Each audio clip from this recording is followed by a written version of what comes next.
Hi friends, இப்போ வந்து பார்த்தீங்கன்னா ஏற்கனவே பேசிக் வீடியோ பார்த்தோம் டைம் அண்ட் ஒர்க்கில். இப்போ வந்து பார்த்தீங்கன்னா டைம் அண்ட் ஒர்க்லேயே வந்து மிஸ்லினியஸ் கொஸ்டின்லாம் பார்க்க போகிறோம். இப்போ மிஸ்லினியஸ் கொஸ்டின் பார்த்தீங்கன்னா அது வந்து பேசிக்கோட கொஞ்சம் வந்து டிஃப்ரெண்ட்டாக தான் இருக்கும். நமக்கு டிஎன்பிசி பொறுத்த வரைக்கும் ஆர்எஸ் அகர்வால் புக்கில் இருக்கிற அந்த எக்ஸாம்பிள்லேயே வந்துடும். ஆனால் எஸ்எஸ்சி ரயில்வே அப்படி போகும்போது மட்டும்தான் நமக்கு வந்து மிஸ்லினியஸ் கொஸ்டின்லேருந்து கேட்பாங்க. ஓகேங்களா, மிஸ்லினியஸ் கொஸ்டின் அவ்வளோ டஃப் கிடையாது. கொஞ்சம் பேசிக் கான்செப்டை புரிஞ்சுக்கிட்டாலே அது ரொம்ப ஈஸியாக இருக்கும் நமக்கு. ஓகேங்களா, ஃபஸ்ட்டு மிஸ்லினியஸ் கொஸ்டின்குள்ளே போகிறதுக்கு முன்னாடி உங்களுக்கு அது எப்படி இருக்கும் என்னன்னு சொல்கிறேன். ஓகேங்களா, ஒரு இன்ட்ரோ கொடுக்குறேன், அதுக்கப்புறம் கொஸ்டின் பார்க்கலாம். ஓகேங்களா, இப்போ பார்த்தீங்கன்னா நம்ம வந்து முன்னாடி பார்த்தப்ப என்னென்னா 2 பேர் தான் இருப்போம், அதை பார்ப்போம். அதாவது ஏ மற்றும் பி. ஓகேங்களா, இவங்க 2 பேர் இருப்பாங்க. இவங்க 2 பேர் ஒன்று வந்து தனித்தனியாக வேலை செய்வாங்க, இல்லை ஒன்றா வேலை செய்வாங்க. எக்ஸாம்பிளுக்கு வந்து இப்போ ஏ வந்து ஒரு 10 நாளில் வேலை முடிக்கிறார், பி வந்து பார்த்தீங்கன்னா ஒரு 15 நாளில் வேலை முடிக்கிறார். அப்படின்னா இவங்க 2 பேரும் சேர்ந்து எத்தனை நாளில் வேலை முடிப்பாங்க? ஓகேங்களா, இப்படி கேட்பாங்க. இதுதான் ஃபஸ்ட் டைப். ஓகேங்களா, அடுத்து செகண்ட் டைப் என்ன பார்த்தோம்? இவங்க 2 பேரும் சேர்ந்து ஊற்றுவோம். அதாவது ஏயும் பியும் 2 பேரும் சேர்ந்து ஒரு 30 டேஸில் வேலையை முடிக்கிறாங்க. அதில் வந்து ஏ மட்டும் 10 நாளில் வேலையை முடிக்கிறார் அப்படின்னா பி மட்டும் எத்தனை நாளில் வேலையை முடிப்பார்? இது ஒரு செகண்ட் டைப். ஓகேங்களா, ஃபஸ்ட் டைப்பில் என்ன பண்ணுவோம்? 2 பேரும் சேர்ந்து பண்ணுறதுனால 2ஐயும் ப்ளஸ் பண்ணி ஆன்சர் கொண்டு வருவோம். ப்ளஸ் பண்ணும்போது எப்படி ப்ளஸ் பண்ணுவோம்? டேரெக்டாக வந்து டேஸில் வச்சு ப்ளஸ் பண்ண மாட்டோம். அது 2க்கு எஃபிஷியன்சி போடுவோம். எஃபிஷியன்சினா 1/10. அதாவது ஏவோட எஃபிஷியன்சி 1/10, பியோட எஃபிஷியன்சி வந்து 1/50 போட்டு கால்குலேட் பண்ணுவோம். அதே மாதிரி நெக்ஸ்ட்டு சொன்னதில் வந்து ஏ ப்ளஸ் பியோட ஹோல் ஒர்க்கிங் டேஸ் வந்து 30, ஏயோட ஒர்க்கிங் டேஸ் மொத்தம் 10. ஸோ பியோட ஒர்க்கிங் டேஸ் எவ்வளோனா என்ன பண்ணுவோம்? 2ஐயும் மைனஸ் பண்ணுவோம். அதாவது 1/30 மைனஸ் 1/10 போட்டு மைனஸ் பண்ணோம் அப்படின்னா யாருக்கு வேணுமோ பிக்கு வேணும், பிக்கு கிடச்சிடும். ஓகேங்களா, ஸோ நெக்ஸ்ட் வந்து எப்படி பார்த்தோம்? எஃபிஷியன்சியில் பார்த்தோம். ஓகேங்களா, நெக்ஸ்ட் வந்து எஃபிஷியன்சினா என்னது? திறன். ஓகேங்களா, ஸோ எஃபிஷியன்ற போது திறனில் எப்படி கொடுப்பாங்க? ஏ என்பவர் பியை விட 50% திறன் வாய்ந்தவர் அப்படின்னு சொல்லி கொடுப்பாங்க. இதை நம்ம எப்படி எடுக்கணும்? பேஸ் வேல்யூ வச்சு தான் எப்பயுமே எடுக்கணும். இதில் நமக்கு யார் பேஸ் வேல்யூ? பி தான் பேஸ் வேல்யூ. ஓகேங்களா, பி தான் பேஸ் வேல்யூ. அதாவது பி வந்து 100 அப்படின்னா ஏ வந்து 150. ஓகேங்களா, ஏ வந்து 150. அப்போ இதை அடித்தோம் அப்படின்னா இது 3:2:3 அப்படின்னு சொல்லிட்டு வரும். ஓகேங்களா, இப்போ 3ன்றவர் வந்து ஏன்றவர் 10 நாளில் வேலையை முடித்தா பின்றவர் எத்தனை நாளில் வேலையை முடிப்பார்? இதான் நம்ம கொஸ்டினாக இருக்கும். ஓகேங்களா, ஸோ நெக்ஸ்ட்டு வந்து என்ன பார்த்தோம்? நெக்ஸ்ட் வந்து பார்த்தீங்கன்னா மென் அண்டு பாய், அதை 2 பேரும் சேர்ந்து வேலை பார்த்தா எப்படி, அவங்க பிரிஞ்சு அவங்கள எப்படி ஈக்குவேஷன் பண்ணுறது, இதெல்லாம் பார்த்தோம். நெக்ஸ்ட் வந்து பாய் அண்டு உமன் இது பார்த்தோம். ஓகேங்களா, ஸோ இந்த மாதிரி சம்ஸ்லாம் பார்த்தோம். இதில் வந்து சொன்னீங்கன்னா எக்ஸாம்பிள்ஸ் மட்டும்தான் பார்த்தோம். ஓகேங்களா, இப்போ வந்து இதில் கம்ப்ளீட்டாக பார்த்தீங்கன்னா இது வந்து கொஞ்சம் சேஞ்ச் ஆகும். எப்படி சேஞ்ச் ஆகும் அப்படின்னா 3 மெம்பர்ஸ் இருக்கிற மாதிரி வரும். 3 மெம்பர்ஸ் அப்படின்னா A plus B plus C. ஓகேங்களா, அவ்வளோதான், வேறு ஒன்றும் டிஃப்ரெண்ட்டாலாம் இருக்காது. A plus B plus C தான். ஓகேங்களா, so A plus B plus C equal to 1. இப்போ இது வரைக்கும் நம்ம போட்ட எக்ஸாம்பிள் ஃபுல்லாக எப்படி அப்படின்னா A plus B equal to 1 இந்த சமன்பாடை யூஸ் பண்ணி போட்டிருப்போம். ஒன்று வந்து நல்லா ஞாபகம் வச்சுக்கோங்க, டைரக்ட் ப்ரொபோர்ஷன் இன்டைரக்ட் ப்ரொபோர்ஷன் வந்து உங்கள் மைண்ட்லேயே இருந்தது அப்படின்னா, கரெக்டாக இருந்தது அப்படின்னா டைம் அண்ட் ஒர்க் சம் வந்து ஒன்றுமே கிடையாது, சும்மா ஈஸியாக தான் இருக்கும். ஓகேங்களா, ஸோ இன்டைரக்ட் ப்ரொபோர்ஷன் ப்ரொபோர்ஷனை வந்து ஒரு தடவை ரிமூவர் பண்ணி பார்க்கலாமா? ஓகேங்களா, ஸோ வந்து எடுத்துக்கலாம். ஏ வந்து 10 நாளில் ஒரு 10 பேர் சேர்ந்து ஒரு வேலையை வந்து 2 நாளில் முடித்தா 20 பேர் எத்தனை நாளில் முடிப்பாங்க? ஓகேங்களா, சும்மா எக்ஸாம்பிள் சொல்கிறேன், 20 பேர் எத்தனை நாளில் முடிப்பாங்க? ஸோ நமக்கு என்ன பண்ணணும்? ஆட்டோமேட்டிக்காக வந்து ஆட்கள் வந்து இன்க்ரீஸ் ஆகிறாங்க, ஸோ நாட்கள் வந்து குறையும். ஓகேங்களா, இதை என்ன சொல்லுவோம்? Indirect proportion. ஓகேங்களா, இன்டைரக்ட் ப்ரொபோர்ஷன் அப்படின்னா என்ன பண்ணுவோம்? இன்டைரக்ட் ப்ரொபோர்ஷன் இப்படி சென்டரில் கோடு போட்டு இது 1, இங்கே 10, ஸோ இதையும் கேன்சல் பண்ணோம் அப்படின்னா இங்கே 1. ஓகேங்களா, ஸோ ஒன் டேயில் அவங்க வந்து ஒர்க்கை முடிச்சுருவாங்க. 20 பேர் சேர்ந்து அந்த ஒர்க்கை 1 டேயில் முடிச்சுருவாங்க. ஓகேங்களா, so direct proportion indirect proportion வந்து நல்லா மைண்டில் வச்சுக்கோங்க. ஓகேங்களா, இப்போ வந்து ஃபஸ்ட்டு நம்ம எக்ஸாம்பிள் போவோம். இது ஃபுல்லாக வர்றது கூட மிஸ்லேனியஸ் கொஸ்டின். இந்த கொஸ்டின் வந்து நீங்கள் கண்டிப்பாக வந்து எஸ்எஸ்சி ரயில்வே அந்த மாதிரி எக்ஸாமில் எதிர்பார்க்கலாம். டிஎன்பிசியில் பார்த்தீங்கன்னா குரூப் 2 எக்ஸாம்ஸ். ஓகேங்களா, அதாவது விஏஓ ஓகேங்களா, விஏஓவில் எதிர்பார்க்கலாம். ஸோ குரூப் 4 அந்த மாதிரி எக்ஸாம்பிள் மட்டும்தான் நான் முன்னாடி அந்த பேசிக்ஸே வரும். இதில் வந்து குரூப் 2 குரூப் 1 ஓகேங்களா, அந்த மாதிரி எக்ஸாமில் இந்த மாதிரி கொஸ்டின்ஸ்லாம் கேட்பாங்க. ஓகேங்களா, பார்க்கலாமா? ஓகேங்களா, ஃபர்ஸ்ட் கொஸ்டின் பாருங்கள். ஏ என்பவர் ஒரு வேலையை 12 நாட்களிலும், அதாவது ஏ வந்து 12 நாளில் ஒரு வேலையை முடிக்கிறாரு. அதே மாதிரி ஒரு நிமிஷம் பாருங்கள். பி என்பவர் வந்து அந்த வேலையை 10 நாட்களில் முடிக்கிறார். சி என்பவர் 8 நாட்களில் முடித்தால் மூவரும் சேர்ந்து அந்த வேலையை எத்தனை நாளில் முடிப்பார்? இதுதான் நம்ம கொஸ்டின். ஓகேங்களா, நான் என்ன சொல்லியிருக்கேன் பாருங்க, வந்து a + b + c = 1. ஓகேங்களா, இதை வச்சு சமன்பாடை வந்து சால்வ் பண்ணலாம். a + b + = 1. ஓகேங்களா, அவங்க எல்லாரும் சேர்ந்து ஒரு வேலையை தான் பார்க்க போகிறாங்க. ஓகேங்களா, மூவரும் சேர்ந்து. ஓகேங்களா, இதை நோட் பண்ணுங்க, மூவரும் சேர்ந்து அந்த வேலையை பார்த்தா எத்தனை நாளில் முடிப்பாங்க, இதுதான் நமக்கு சமம். ஓகேங்களா, ஸோ ஏ என்பது எப்பயுமே நம்ம என்ன பண்ணுவோம், டேஸை வந்து எப்பயுமே வந்து எஃபிஷியன்ஸாக இருக்கும். ஸோ 1/12 + 1/10 + 1/8 = 1. ஓகேங்களா, இதை எப்பயும் போலயே நம்ம மீச்சமாக எடுத்தோம்னா, அதாவது எல்சிஎம் போட்டோம் அப்படின்ட்டா நமக்கு வந்து ஆன்சர் கிடைச்சிடும். ஓகேங்களா, ஓகே, நமக்கு வந்து ஆன்சர் கிடைச்சிடும். ஸோ ஆன்சர் போட்டு ட்ரை பண்ணுங்கள். ஓகேங்களா, ஸோ எல்லா சமயம் வந்து சால்வ் பண்ண முடியாது, உங்களுக்கு வந்து நான் ஐடியாஸ் மட்டும் சொல்கிறேன் எப்படி பண்ணுறது அப்படின்னு சொல்லிட்டு. நீங்களாக இண்டிவிஜுவலாக ட்ரை பண்ணி பாருங்கள், ஏன்னா டைம் வந்து ரொம்ப எடுத்துக்கும். ஓகேங்களா, ஸோ நெக்ஸ்ட் சம், ஏ மற்றும் பி சேர்ந்து ஒரு வேலையை 12 நாட்களிலும், பி மற்றும் சி 15 நாட்களிலும், சி மற்றும் ஏ 20 நாட்களிலும் முடித்தால் ஏ, பி, சி மூவரும் சேர்ந்து எவ்வளவு நாட்களில் வேலையை முடிப்பார்? ஓகேங்களா, ஸோ நம்ம அதில் சொன்னது மாதிரி தான் நமக்கு என்ன, a + b + c தான். இதுலேயும் a + b + c = 1. ஓகேங்களா, இதில் வந்து நமக்கு என்னன்னா 2 வந்திருக்கும். இங்கே கொண்டீங்களே a b ஒன்று, நெக்ஸ்ட் வந்து b + c, b + c, c மற்றும் a. ஓகேங்களா, ஸோ இவங்க எல்லாருமே சேர்ந்தது. ஸோ நமக்கு வந்து 2a வரும் இங்கே. ஸோ இங்கே வந்து 2b, ஸோ இவங்க வந்து 2c. ஓகேங்களா, ஸோ இவங்கெல்லாம் சேர்ந்து அதான் நமக்கு வந்து என்ன வேணும், எல்லாரும் ஒவ்வொரு ஆளாக வேணும். ஸோ என்ன பண்ணணும் அப்படின்னா, நம்ம எப்பயும் போல சாதாரணமாக சால்வ் பண்ணணும். 1/12 + 1/15 + 1/20. ஓகேங்களா, அப்படி போட்டு சால்வ் பண்ணி இப்போ எக்ஸாம்பிளுக்கு வந்து நான் ஒரு ஆன்சர் போடுறேன். ஓகேங்களா, நீங்கள் சால்வ் பண்ணிங்க. ஸோ 1/10 அப்படின்னு சொல்லிட்டு நமக்கு ஆன்சர் வந்து வச்சுக்கோங்க. இந்த சைடு பார்த்தீங்கன்னா நமக்கு 2a + 2b + 2c = 1 பாருங்க, இந்த இடத்துல இருக்கும். ஸோ இதை வந்து என்ன பண்ணோம்னா 2 வெளியே எடுத்தலாம். So a + b + c. ஓகேங்களா, a + b + c மட்டும் இருக்கும்.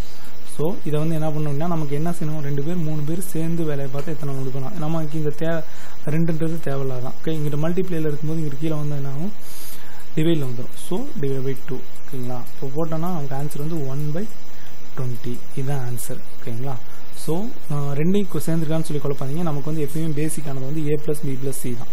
ஓகேங்களா, ஸோ நெக்ஸ்ட் சம் பார்ப்போம். நெக்ஸ்ட் சம் பார்த்தீங்கன்னா a and b சேர்ந்து ஒரு வேலையை 30 நாட்களில் முடிப்பார்கள், அதாவது 30 days. ஓகேங்களா, a and b. ஸோ ஏயும் பியும் சேர்ந்து ஒரு வேலையை வந்து 30 நாளில் முடிக்கிறாங்க. அவர்கள் இருவரும் சேர்ந்து 20 நாட்கள் வேலை பார்த்த பிறகு பி சென்று விட்டார். ஸோ 2 பேரும் சேர்ந்து வந்து 20 நாள் வேலை பார்க்குறாங்க, அவர் பி செஞ்சுட்டார். அடுத்த 20 நாட்களில் வந்து ஏ வந்து மீதமுள்ள வேலையை முடிக்கிறார். எனில் ஏ மட்டும் அந்த வேலையை முடிக்க ஆகும் காலம் எவ்வளவு? நம்ம வந்து ஃபர்ஸ்ட் போட்ட மாடல், அதாவது a + b = 1 அந்த ஃபார்மேட் தான் நமக்கு எப்பயுமே. ஓகேங்களா, இதை பொறுத்த வரைக்கும், இந்த சம் பொறுத்த வரைக்கும். ஸோ ஏ வந்து எத்தனை நாள்னா, இதில் வந்து நீங்கள் வந்து என்ன சொல்கிறது, இதில் வந்து அவங்க ஃபஸ்ட்டு அவங்க பார்த்த மொத்த வேலையை ஃபஸ்ட்டு கணக்குங்க. ஃபஸ்ட்டு ஏ மட்டும் எத்தனை நாள் வேலை பார்த்துருக்காரு? ஓகேங்களா, ஏ மட்டும் எத்தனை நாள் வேலை பார்த்துருக்காங்க வச்சுக்கோங்க. ஏ மட்டும் இங்கே பண்ணுங்க, அவங்க இருவரும் சேர்ந்து 20 நாட்கள் வேலை பார்த்தது பி செஞ்சுக்கிட்டான். ஸோ ஏ வந்து 20 நாள் வேலை பார்த்துருக்காரு. அடுத்து நெக்ஸ்ட்டு வந்து திருப்பி 20 நாள் வேலை பார்த்து அந்த வேலையை முடிச்சிருக்காரு. ஸோ ஏ மட்டும் எத்தனை நாள் வேலை பார்த்துருக்காருன்னா 40 நாள் மொத்தம் வேலை பார்த்துருக்காரு. ஓகேங்களா, ஸோ 40 days வேலை பார்த்துருக்காரு. ஓகேங்களா, அடுத்து பி. ஓகேங்களா, ஸோ பி மட்டும் எத்தனை நாள் வேலை பார்த்துருக்காருன்னு பாருங்கள். பி மட்டும் பார்த்தீங்கன்னா 20 அவர்கள் இருவரும் அடுத்த 20 நாட்களில் ஏ மேலும் பி வந்து சென்றார். பி வந்து 20 நாளில் சென்று விட்டார். ஓகேங்களா, ஸோ பி வந்து 20 நாளில் வெளியே போயிட்டார். ஓகேங்களா, மொத்தம் ஏ பார்த்த வேலை வந்து மொத்தம் 40 நாட்கள், பி வந்து 20 நாள் வேலை பார்த்துருக்காரு. இப்போ வந்து பார்த்தீங்கன்னா இப்போ ஏபி சேர்ந்து ஒரு வேலையை 30 நாளில் முடிப்பார். ஸோ ஏபி 2 பேர் சேர்ந்தால் 30 நாளில் வேலை முடிப்பாங்க. ஆனால் அவங்க 2 பேர் என்னென்னா 20 நாள் தான் வேலை பார்த்துருக்காங்க. ஓகேங்களா, அப்போனா எவ்வளோ வேலை முடிஞ்சிருக்கும்? ஓகேங்களா, அதாவது எவ்வளோ வேலையை ஃபினிஷ் பண்ணியிருக்காங்க 2 பேர் சேர்ந்து, அதை ஃபஸ்ட்டு கண்டுபிடிங்க. எப்படி கண்டுபிடிக்கலாம்? நம்ம நேர்மாறல் எதிர்மாறல் போடுவோம்ல, அதிலே நம்ம கண்டுபிடிக்கலாம். ஓகேங்களா, ஸோ ஏயும் பியும் சேர்ந்து ஒரு வேலையை 30 நாளில் முடித்தா, ஓகேங்களா, 30 நாளில் முடித்தா அவங்க வந்து 20 நாளில் எவ்வளோ வேலையை முடிப்பாங்க? ஓகேங்களா, ஸோ இதுக்கும் வந்து டேஸ் வந்து குறையுது. இப்போ கண்டிப்பாக உங்களோட வேலை பார்த்த அளவு வந்து கண்டிப்பாக குறையும். ஓகேங்களா. ஸோ இது வந்து நேர்மாறு. ஸோ கிராஸில் மல்டிபிகேஷன் பண்ணுங்கள். ஓகேங்களா. கிராஸில் மல்டிபிகேஷன் பண்ணிங்கன்னா x equal to 20 divided by 30 அப்படின்னு சொல்லிட்டு வரும். ஓகேங்களா. 20 டிவைட் பை 30 அடித்தோம் அப்படின்னா 2/3. அப்போ வந்து 20 நாளில் அவங்க வந்து 3ல் 2 பங்கு வேலையை முடிச்சிட்டாங்க. இப்போ மீதி இருக்கிறது 1 பங்கு வேலை. சரிங்களா. அப்போ பேலன்ஸ் ஒர்க் வந்து எவ்வளோ இருக்கும்? 1/3 இருக்கும். சரிங்களா. பேலன்ஸ் ஒர்க் இது. ஓகேங்களா. பின்னு நினச்சிக்காதீங்க, balance work. So balance work வந்து 1/3 இருக்கும். அப்போ 1/3ன்ற ஒர்க்கை வந்து ஏ வந்து 20 நாளில் முடித்தார் அப்படின்னா ஸோ திருப்பியும் நேர்மாறு எழுதலாம். ஓகேங்களா. பேலன்ஸ் ஒர்க்கு பி வந்து 20 நாட்களில் வந்து 1/3ன்ற ஒர்க்கை முடித்தார் அப்படின்னா ஒரு ஒர்க்கை முடிக்க அவருக்கு எவ்வளோ நாள் ஆகும்? ஓகேங்களா. ஜஸ்ட் ஒரு மைண்ட் கால்குலேஷன். ஓகேங்களா. 16 டேஸ். ஓகேங்களா. 16 டேஸ். ஸோ 60 நாளில் ஏ வந்து ஒரு மொத்த வேலையை வந்து தனியாளாக முடிக்கலாம். ஓகேங்களா. ஸோ நெக்ஸ்ட் பார்க்கலாமா? கிளியரா? ஓகேங்களா. ஸோ நெக்ஸ்ட் ஏ என்பவர் ஒரு வேலையை 18 நாட்களிலும் ஏ என்பவர் வந்து 18 நாட்களில் முடிக்கிறார். ஓகேங்களா. ஸோ பின்றவர் வந்து அந்த வேலையை வந்து 15 நாட்களிலும் முடிக்கின்றனர். பி என்பவர் மட்டும் அந்த வேலையை தொடங்கி, அதாவது ஏ வந்து ஒரு வேலையை வந்து 12 நாட்களில் முடிக்கிறாரு, பி என்பவர் 18 நாள் முடிக்கிறாரு. பி மட்டும், அதாவது ஏ வந்து இன்க்ளூட் ஆகலை, பி மட்டும் அந்த வேலையை தொடங்கிட்டு வேலையை செய்துவிட்டு 10 நாட்களில் வந்து சென்றார். ஓகேங்களா. எனில் மீதமுள்ள வேலையை ஏ மட்டும் முடிக்க எவ்வளோ நாட்கள் ஆகும்? ஓகேங்களா. இதுதான் சம்மு. ஸோ ஏ வந்து நமக்கு தெரியும், ஏ வந்து 18 நாள், ஏ வந்து பார்த்தீங்கன்னா 18 நாள். ஓகேங்களா. ஸோ நெக்ஸ்ட்டு பார்த்தீங்கன்னா பி வந்து 15 நாள், பி வந்து பார்த்தீங்கன்னா 15 நாள். ஸோ ஏ 18, பி 15. ஓகேங்களா. இதை மைண்டில் வச்சுங்க. ஸோ நெக்ஸ்ட் வந்து பி வந்து 10 நாள் வேலை பார்த்துட்டாரு. ஸோ 10 நாள் வேலை பார்த்தாரு. ஓகேங்களா. ஸோ 10 நாள் வேலை பார்த்தார் அப்படின்னா அவர் எத்தனை வேலையை முடிப்பார்? அந்த 15ல் 10 வேலையை முடிச்சிருப்பார். ஓகேங்களா. புரியுதா? அவர் மொத்தம் பார்க்க வேண்டிய வேலை 15 வேலை. நம்ம கீழே எப்பயுமே என்ன பண்ணுவோம்? இப்போ எக்ஸாம்பிளுக்கு வந்து ஏற்கனவே ஒரு எக்ஸாம்பிள் சொல்லியிருப்பேன். இப்போ ஒரு பையன் இருக்கான், அவன் வந்து பார்த்தீங்கன்னா 10 நாளில் 10 புக்கை பிடிக்கான். ஓகேங்களா. ஸோ அவர் 5 நாளில் எத்தனை புக்கு முடிச்சிருப்பான்? அந்த 10ல் 5 புக்கு முடிச்சிருப்பான். அதே கான்செப்ட் தான் இங்கேயும். ஸோ ஒவ்வொரு வந்து 15 நாளில் ஒரு வேலையை முடிக்கிறார் அப்படின்னா 10 நாளில் அந்த 15ல் 10 வேலையை முடிச்சிருப்பார். ஓகேங்களா. ஸோ இதில் வந்து நம்ம என்ன ஸோ ரொம்ப டிஃபிகல்ட்டாக ஃபீல் பண்ணோம்னா ஏபி ஈக்குவல் டு 1 அதுதான். ஓகேங்களா. ஸோ இப்போ மீதமுள்ள வேலையை ஏ முடிக்க எவ்வளோ நாள்? ஸோ ஏ வந்து எவ்வளோ நாள்? இன்னும் ஏ பேலன்ஸ் அவர் தான் நமக்கு தெரியாதே. ஓகேங்களா. ஸோ இவர் வந்து இந்த 18, இது வந்து அவங்களோட எஃபிஷியன்சி 1/18 வந்து எஃபிஷியன்சி. அவர் இன்னும் எவ்வளோ நாள் ஒர்க் பண்ண போகிறாங்க எனக்கு தெரியாது. ஸோ அதை வந்து நான் எக்ஸ்னு வச்சுக்கிறேன். ஓகேங்களா. எக்ஸ்னு வச்சுக்கிறேன். So x divided by 18. So x divided by 18. ஓகேங்களா. ஸோ ப்ளஸ் நமக்கு தான் பி வேலை பார்த்த நாள் தெரியுமே. பி எவ்வளோ நாள் வேலை பார்த்துருக்காருன்னா 15 நாள் வேலை பார்த்துருக்காரு. So 15 divided by 10. ஓகேங்களா. 15 டிவைட் பை 10, சாரி கீழே 15 மேலே தான் 10. ஓகேங்களா. So 15 days divide by 10 equal to 1. ஓகேங்களா. இதை சால்வ் பண்ணிங்கன்னா நமக்கு அந்த எக்ஸ் என்னன்னு கிடைச்சிடும். அந்த எக்ஸ் தான் ஏவோட, அதாவது மீதமுள்ள வேலையை முடிக்க ஏக்கு காலம். ஓகேங்களா. அதாவது x divide by 18 plus 10 divide by 15. இங்கே வந்து எப்பயுமே நம்ம மேலே போகிறது வந்து தற்போதைய வேலை பார்த்த நாட்கள். ஓகேங்களா. இதை ஒரு நோட்டில் கூட நோட் பண்ணி வச்சுங்க. தற்போதைய வேலை பார்த்த நாட்கள் தான் மேலே போடுவோம். கீழே எப்பயுமே மொத்த வேலை பார்த்த நாட்கள். ஓகேங்களா. கீழே வந்து எப்பயுமே மொத்தம் தான் போடுவோம். ஓகேங்களா. கீழே போடுறது மட்டும் எப்பயுமே மொத்தம், இதெல்லாம் மைண்டில் வச்சுக்கோங்க. மேலே போடுறது வந்து தற்போதைய வேலை மட்டும். ஸோ நம்ம தற்போதைய வேலை பார்த்த நாட்கள் வந்து ஏக்கு தான் கண்டுபிடிக்கிறோம். ஸோ அது தெரியாது, அதனால் எக்ஸ் போட்டுக்கிறோம். ஸோ பியோட தற்போதைய வேலை பார்த்த நாட்கள் தெரியும், அதனால தான் இங்கே வந்து நான் 10ன்னு போட்டிருக்கேன். ஓகேங்களா. ஸோ நெக்ஸ்ட் போவோம். ராஜா என்பவர் ஒரு வேலையை 3 நாட்களிலும் ரவி என்பவர் அதே வேலையை 2 நாட்களிலும் முடிக்கின்றனர் எனில் 20ம் சேர்ந்து அந்த வேலைக்கு 150 ரூபாய் சம்பளமாக பெறுகின்றனர் எனில் ராஜா என்பவரது பங்கு எவ்வளவு? இதில் எப்பயுமே ஒன்று தெரிஞ்சுக்கோங்க. நம்ம வந்து சாதாரணமாக வந்து நடைமுறை வாழ்க்கையில் யார் அதிக நாள் வேலை பார்க்குறாங்களோ அவங்களுக்கு தான் சம்பளம் அதிகமாக போகும். ஆனால் இந்த சம்பளம் மட்டும் யார் வந்து குறைஞ்ச நாளில் நிறையா வேலையை முடிக்கிறாங்களோ அவங்களுக்கு தான் சம்பளம் அதிகமாக போகும். சரிங்களா. ஸோ ஃபஸ்ட்டு வந்து இவரோட எஃபிஷியன்சி கண்டுபிடிக்கணும். ஓகேங்களா. ஸோ ராஜாவோட எஃபிஷியன்சி எவ்வளோ சொல்லுங்கள். எஃபிஷியன்சி எப்பயுமே என்ன பண்ணுவோம்? 1/3. ஓகேங்களா. எஃபிஷியன்சிக்கு டேஸ்க்கு எப்படியும் தலைகீழ். ஓகேங்களா. ஸோ ரவியோட எஃபிஷியன்சி வந்து 1/2. ஓகேங்களா. 1/2 இதை வந்து கிராஸில் வந்து போட்டுக்கணும் அப்படின்னு. ஸோ கிராஸில் வந்து ஈக்குவல் பண்ணால் இங்கே வந்து 2:3. ஓகேங்களா. இந்த 2:3ன்றது என்னன்னா இந்த 150 ரூபா பங்கு தான் அது. ஓகேங்களா. ஸோ 5 பங்குன்றது 150. இப்போ நம்ம யாரோட பங்கு கண்டுபிடிக்கணும்? ராஜாவோட பங்கு தான் கண்டுபிடிக்கும். ஸோ ராஜாவோட பங்குன்றது இந்த 2. ஓகேங்களா. So 2 × divided by 5. ஏன்னா மொத்த பங்கு எப்பயுமே வரும் சரிங்களா. 5 × 180. ஸோ போட்டோம் அப்படின்னா ஆன்சர் கிடைச்சிடும். இதை வந்து நேர்மாறல் இது மாதிரி போகலாம். எப்படி போகலாம், 5 பங்கு தான் 150 அப்படின்னா அதில் 2 பங்கு எவ்வளோ ஓகேங்களா.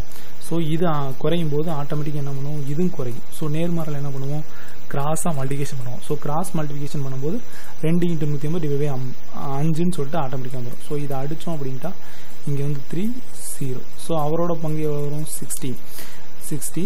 இவரோட பங்கு வந்து 90 ஓகேங்களா. ஸோ இவரோட பங்கு 90. இதில் வந்து ஒரு கொஸ்டின் கேட்கும்போது ஒரு ட்ரிக்காக ஒன்று கேட்டிருந்தாங்க. என்ன கேட்டிருந்தாங்க அப்படின்னா, இப்போ வந்து பார்த்தீங்கன்னா இப்போ பங்கு எவ்வளோன்னு கேட்குறாங்களா. இப்போ ராஜா பங்கு எவ்வளோ சரிங்களா, ராஜா ரவியின் பங்கு எவ்வளோ அப்படின்னு சொல்லி கேட்டாங்கன்னா வச்சுக்கோங்க, கொஸ்டின் பங்கு எவ்வளோன்னு கேட்டாங்க. இப்போ ரவிக்கு வந்து இது வந்து 16,19 அப்படின்னு ஆன்சரில் இருக்கும். ஆனால் ஒவ்வொரு ஆப்ஷனில் என்ன கொடுத்துருப்பாங்க, இப்போ நம்ம கண்டுபிடிச்சி 16, 19 கரெக்டாக கண்டுபிடிச்சிருக்கோம். ஆனால் ஆப்ஷன் என்ன 90,16 இருக்கும் ஓகேங்களா. இப்போ வந்து இதை விட்டுட்டு இப்போ ஃபஸ்ட் ஆப்ஷன் வந்து 16,90 இருக்குது, செகண்ட் ஆப்ஷன் வந்து 90,16 இருக்குது. இந்த 90,16 வந்து நீங்கள் அவசரத்தில் பார்த்து அடிச்சிட்டிங்கன்னா கண்டிப்பாக உங்கள் ஆன்சர் தப்பு தான் ஓகேங்களா. ஃபஸ்ட்டு இங்கே என்ன கொடுத்துருக்காங்க அப்படின்னு சொல்லிட்டு கரெக்டாக பார்த்து ஆன்சர் அடிங்க ஓகேங்களா. அடுத்த கொஸ்டின் போகலாம். அடுத்த கொஸ்டின் பார்த்தீங்கன்னா, ஏ என்பவர் 14 நாட்களிலும் பி என்பவர் 21 நாட்களிலும் ஒரு வேலையை செய்து முடிப்பார்கள். இருவரும் சேர்ந்து அந்த வேலையை தொடங்கினார்கள். அதாவது 2 பேரும் சேர்ந்து தொடங்கிட்டாங்க. வேலையானது ஒரு குறிப்பிட்ட நாளில் முடிந்தது. அதாவது ஒரு குறிப்பிட்ட நாளில் வேலை முடிஞ்சிருச்சு. ஆனால் அதற்கு 3 நாட்களுக்கு முன்பு ஏ சென்று விட்டார். அதாவது 3 நாளைக்கு முன்னாடி ஏ சென்றார் எனில் வேலையை முடிக்க ஆகும் மொத்த கால அளவு எவ்வளவு அப்படின்னு சொல்லி கேட்குறாங்க. இப்போ இதில் பார்த்தீங்கன்னா நான் வந்து ஏபின்னு எழுதிக்கிறேன் ஓகேங்களா. ஸோ இவங்க வந்து முடித்த அந்த மொத்த அந்த குறிப்பிட்ட நாள் சொல்கிறோம், அந்த குறிப்பிட்ட நாளை வந்து நான் எக்ஸ்ன்னு வச்சுக்கிறேன் ஓகேங்களா. குறிப்பிட்ட நாளை எக்ஸ்ன்னு வச்சுக்கிறேன். அந்த யார் வெளியே போகிறான், ஏ தான் வெளியே போகிறாங்க ஓகேங்களா. எத்தனை நாளைக்கு முன்னாடி, 3 நாளைக்கு முன்னாடி வெளியே போகிறாங்க சரிங்களா. நான் வந்து மொத்த நாள் வந்து எக்ஸ்ன்னு வச்சுக்கிறேன். அப்போ மொத்தத்தில் இருந்து அந்த 3 நாளை கழிச்சா ஏ வேலை போகிறான், ஏ என்னைக்கு வெளியே போகிறாரு எனக்கு தெரிஞ்சிடும். So X -3. பி வந்து பார்த்தீங்கன்னா மொத்த நாளுமே வேலை பார்த்துருக்காரு சரிங்களா. ஸோ அவர் வந்து எக்ஸ் டேஸ் வேலை பார்த்துருக்காரு ஓகேங்களா. ஸோ ஏ என்பது இப்போ வந்து ஏவோட வேலை பார்த்த நாட்கள் என்ன பண்ணுவோம், எப்பயுமே தற்கொலை வேலை பார்த்த நாட்கள் மேலே போடுவோம், மொத்த வேலை நாட்கள் கீழே போவோம். ஸோ x -3 / 14 ஓகேங்களா plus. So x divide by என்ன பண்ணும் 21. ஏன்னா மொத்த தற்போதைய வேலை பார்த்த நாட்கள் மேலே போடுவோம், மொத்த வேலை நாட்கள் கீழே போடுவோம் ஓகேங்களா. So equal to 1. இதை என்ன எழுதியிருக்கேன், ஏ ப்ளஸ் பி ஈக்குவல் டு 1 அந்த ஃபார்மெட் எழுதியிருக்கேன் ஓகேங்களா. ஸோ இதை சால்வ் பண்ணிங்கன்னா உங்களுக்கு வந்து அந்த எக்ஸ்ன்ற ஆன்சர் கிடைச்சிரும் ஓகேங்களா. ஸோ இதில் வந்து 2 விதமாக கொஸ்டின் கேட்கலாம். ஒன்று வந்து என்னன்னா, இப்போ இதில் பார்த்தீங்கன்னா ஏ சென்று விட்டார் எனில் வேலையை முடிக்க ஆகும் மொத்த கால அளவு. மொத்த கால அளவுனா இப்போ எக்ஸ் மட்டும் கேட்டிருக்காங்க ஓகேங்களா. இன்னொரு மாதிரி கேட்பாங்க, ஏ வந்து எந்த நாளில் எவ்வளோ நாள் கழித்து வேலையை விட்டு வெளியே போயிருக்காரு அப்படியும் கேட்பாங்க ஓகேங்களா. ஸோ அதையும் கொஞ்சம் மைண்டில் வச்சுக்கோங்க சம் போடும்போது ஓகேங்களா. நெக்ஸ்ட் கொஸ்டின் போவோம். இந்த கொஸ்டின் பார்த்தீங்கன்னா, ஏபி ஒரு வேலையை தனித்தனியே 45 மற்றும் 40 நாட்களில் முடிப்பார். அவர்கள் இருவரும் சேர்ந்து வேலையை ஆரம்பித்த ஒரு சில நாட்களில் ஏ சென்று விட்டார் ஓகேங்களா. மீதமிருந்த வேலையை பி மட்டும் முடிக்க 23 நாட்கள் ஆயிற்று எனில் ஏ எவ்வளவு நாட்களுக்கு பிறகு வேலையிலிருந்து தன்னை விடுவித்து கொண்டார். இப்போ தான் சொன்னேன் அதே கொஸ்டின் தான். ஸோ அந்த மாதிரி தான் சால்வ் பண்ணணும் ஓகேங்களா. ஏபி ஓகேங்களா. ஃபஸ்ட்டு வந்து ஏக்கும் பிக்கு எழுதிங்க. ஸோ இவர் 40, நான் வந்து மொத்த டேஸ் மட்டும் எழுதுறேன். இவர் வந்து பார்த்தீங்கன்னா 45 ஓகேங்களா. நான் 40 45 ஓகேங்களா. இங்கே பாருங்க, ஏபி ஒரு வேலையை தனித்தனி முடிக்க 45, இவர் வந்து 40 ஓகேங்களா. ஸோ அவர்கள் இருவரும் சேர்ந்து வேலையை ஆரம்பித்த பிறகு ஒரு சில நாட்களில் ஏ சென்று விட்டார். மீதமிருந்த வேலையை பி மட்டும் முடிக்க 23 நாட்கள். ஸோ மீதமிருந்த வேலையை மட்டும், ஆனால் இவர் வந்து எக்ஸ்ட்ரா 23 நாள் வேலை பார்த்துருக்காரு ஓகேங்களா. எக்ஸ்ட்ரா 23 நாள் வேலை பார்த்துருக்காரு ப்ளஸ் ஏ கூட வேலை பார்த்துக்காரு. ஸோ ஏயும் பியும் சேர்ந்து வேலை பார்த்த நாட்கள் வந்து நான் எக்ஸ்ன்னு எடுத்துக்கிறேன் ஓகேங்களா. ஏயும் பியும் சேர்ந்து வேலை பார்த்த நாட்கள் வந்து எக்ஸ் எடுத்துக்கிறேன் ஈக்குவல் டு 1. ஸோ இதை சால்வ் பண்ணின்னு ஆன்சர் கிடைச்சிடும். என்னோட சொல்கிறேன், இப்போ ஏயும் பியும் 2 பேர் சேர்ந்து வேலை பார்த்த நாட்கள் இருக்குல்ல, அதை வந்து நான் எக்ஸ்ன்னு எடுத்துக்கிறேன் ஓகேங்களா. ஏயும் பியும் சேர்ந்து வேலை பார்த்த நாட்கள் எக்ஸ்ன்னு எடுத்துக்கிறேன். ஸோ அடுத்து வந்து ஏ வந்து வெளியே போயிட்டார். ஏ வெளியே போயிட்டு பி மட்டும் வேலை பார்க்குறாரு. பி வந்து 23 நாள் வேலை பார்க்குறாரு ஓகேங்களா. ஸோ பி 23 நாள் வேலை பார்த்தாருன்னா அவருக்கு எப்படி எஃபிஷியன்சி எழுதுவோம். ஸோ அவருக்கு எஃபிஷியன்சி எழுதும்போது 23 / 40 எழுதுவோமா. ஸோ ஓகேங்களா, அதை தான் இங்கே போட்டிருக்கேன் சரிங்களா. அதை தான் இங்கே போட்டிருக்கேன். இதை வந்து இன்னொரு மாதிரி செய்யலாம். எப்படி பண்ணலாம் அப்படின்னா, எக்ஸ் ஓகேங்களா 1/45 ப்ளஸ் 1/40 ஓகேங்களா. இது எதுக்கு போட்டிருக்கேன், இது வந்து ஏவோட ஒரு நாள் வேலை, வியோட ஒரு நாள் வேலை, அவங்க 2 பேரும் எவ்வளோ நாள் வேலை பார்த்தான்னு தெரியாது, அதனால் முன்னாடி எக்ஸ் போட்டிருக்கேன் ஓகேங்களா. ஸோ ப்ளஸ் ஏன்னா மீத வேலை இருக்குல்ல. ஸோ ப்ளஸ் அந்த வேலை யார் செய்கிறது, பி செய்கிறாங்க. அப்போ 23/40 ஓகேங்களா, 23/40 ஈக்குவல் டு 1. ஸோ ஒரு வேலை முடிஞ்சிடும் ஓகேங்களா. ஸோ இதை சால்வ் பண்ணிங்கன்னா உங்களுக்கு வந்து ஏ வந்து எவ்வளோ நாட்களுக்கு பிறகு வேலையிலேருந்து தன்னை விடுவித்து கொண்டா. ஸோ அந்த எக்ஸ் தான் ஓகேங்களா, டைரெக்டாக எக்ஸ் கண்டுபிடிக்கலாம் ஓகேங்களா. ஸோ நெக்ஸ்ட் சம் போகலாமா. இந்த சம் பார்த்தீங்கன்னா 12 நபர்கள் ஒரு வேலையை 9 நாட்களிலும் 12 நபர்கள் ஒரு வேலையை 9 நாட்களிலும் முடிப்பார்கள். அவர்கள் வேலையை ஆரம்பித்து 6 நாட்களுக்கு பிறகு மேலும் 6 நபர்கள் வந்து அந்த வேலையை சேர்ந்து எனில் மீதமுள்ள வேலையை முடிக்க அவர்களுக்கு எவ்வளவு காலமாகும். இதை வந்து டைரக்ட் ப்ரொபோர்ஷன் போகலாம் ஓகேங்களா. ஸோ 12 நபர்கள் ஒரு வேலையை 9 நாட்கள் முடிப்பார். ஸோ 12 நபர்கள் சேர்ந்து இப்போ வந்து நம்ம என்னன்னா மீதம் இருக்க வேலையை கண்டுபிடிக்கணும் ஓகேங்களா. மீதம் இருக்க வேலையை கண்டுபிடிக்கலாம் அப்படின்னா செயின் ரூலில் போடலாம். ஸோ 12 நபர்கள் வந்து 9 நாட்களில் வந்து ஒரு வேலையை முடிப்பாங்க ஓகேங்களா. ஸோ செயின் ரூல் நின்று டேஸ் இது வந்து ஒர்க்கு ஓகேங்களா. அதே மாதிரி அவங்க வந்து 12 நபர்கள் என்ன பண்ணுறாங்க, 6 நாள் தான் வேலை பார்த்துருக்காங்க. ஸோ 6 நாள் தான் வேலை பார்த்துருக்காங்க அப்படின்னா அவங்க எவ்வளோ ஒர்க்கை முடிச்சிருப்பாங்க அப்படின்னு சொல்லி ஃபஸ்ட் கண்டுபிடிக்கலாம். ஸோ எவ்வளோ ஒர்க்கை முடிச்சிருக்காங்க அப்படின்னா இங்கே வந்து 12 கேன்சல் ஆகிடும். ஸோ இங்கே வந்து பார்த்தீங்கன்னா இங்கே வந்து 3, இங்கே வந்து 2 ஓகேங்களா. ஸோ எக்ஸ் வந்து ஆட்டோமேட்டிக் இங்கே வரும். So X equal to 2/3. அப்போ வந்து 3ல் 2 ஒர்க்கை முடிச்சிட்டாங்க. அப்போ மீதி இருக்கிறது 1/3ன்ற ஒர்க்கு வந்து. அப்போ திருப்பி 6 நாட்களுக்கு பிறகு என்ன ஆச்சுன்னா திருப்பி 6 நபர்கள் வந்து சேர்ந்துருக்காங்க. ஸோ 6 நபர்கள் மொத்தம் 18 நபர்கள். ஸோ 18 நபர்கள் ஓகேங்களா. 18 நபர்கள் இவங்க வந்து என்ன பண்ணணும்னா 1/3ன்ற ஒர்க்கை முடிக்கணும், மீதி இருக்க ஒர்க்கை முடிக்கணும். ஸோ அதாவது 12 நபர்கள் வந்து 9 நாட்களில் வந்து ஒரு வேலையை முடிக்கிறாங்க அப்படின்னா 18 நபர்கள் எத்தனை நாளில், அதாவது எக்ஸ் ஓகேங்களா. ஸோ எத்தனை நாளில் வந்து 2/3ன்ற ஒர்க்கை முடிப்பாங்க ஓகேங்களா. ஸோ இதை அடித்தோம் அப்படின்னா இங்கே வந்து 9 வந்துடும். ஸோ இதையும் கேன்சல் பண்ணிடலாம். ஸோ ஆட்டோமேட்டிக்காக 3 மேலே போயிடும், 3x ஆகிடும். ஸோ 3xனால் இங்கே 1, இது வந்து 4. ஸோ மீதி இருக்க ஒர்க்கை வந்து 4 நாளில் முடிப்பாங்க, அதாவது 4 டேஸில் முடிப்பாங்க ஓகேங்களா. ஸோ நெக்ஸ்ட் சம் போகலாமா. நெக்ஸ்ட் சம் பார்த்தீங்கன்னா 4 ஆண்கள் சேர்ந்து ஒரு வேலையை 8 நாட்களிலும் 3 ஆண் 7 பெண் சேர்ந்து அதே வேலையை 10 நாட்களிலும் முடித்தால் அதே வேலையை 10 பெண்கள் மற்றும் முடிக்க ஆகும் காலம் எவ்வளோ. இதை வந்து என்ன பண்ணணும் அப்படின்னா ஈக்குவேட் பண்ணணும் ஓகேங்களா. ஈக்குவேட் பண்ணுறது எப்படி அப்படின்னா இப்போ 4 மென் ஓகேங்களா, 4 மென் ப்ளஸ் 6 உமன்ஸ் சேர்ந்து, அதாவது 4 ஆண்கள் சேர்ந்து 8 நாளில் வேலை முடிக்கிறாங்க சரிங்களா. 8 நாட்கள் வேலை முடிச்சா ஈக்குவல் டு அப்படின்னு போட்டுருக்கோம். ஸோ 2 பேர் சேர்ந்து ஒரே வேலை தான் சொல்லுவாங்க. So 3 mens plus 7 women's.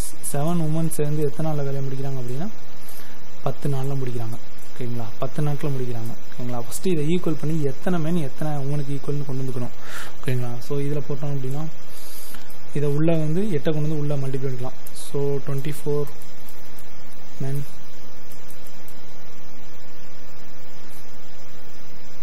So 8 4s 32 sorry 8 4s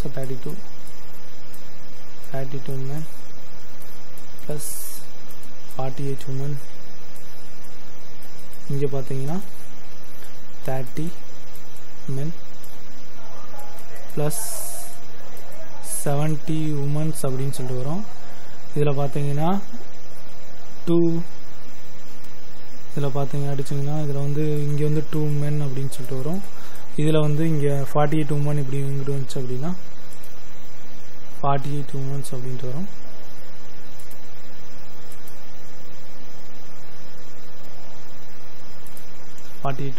இங்கே போனால் இதை வந்து இதை அப்படியே மைனஸ் பண்ணிக்கணும். 48 70 48 minus 17 48 10/2 10/2 இங்கே வந்து பார்த்தீங்கன்னா 6 ஸோ 22 ஸோ 22 இங்கே அடித்தோம் அப்படின்னா 1 men ஈக்குவல் டு 11 உமனுக்கு வந்து ஈக்குவல் சரிங்களா. 1 men ஈக்குவல் டு 11 உமனு.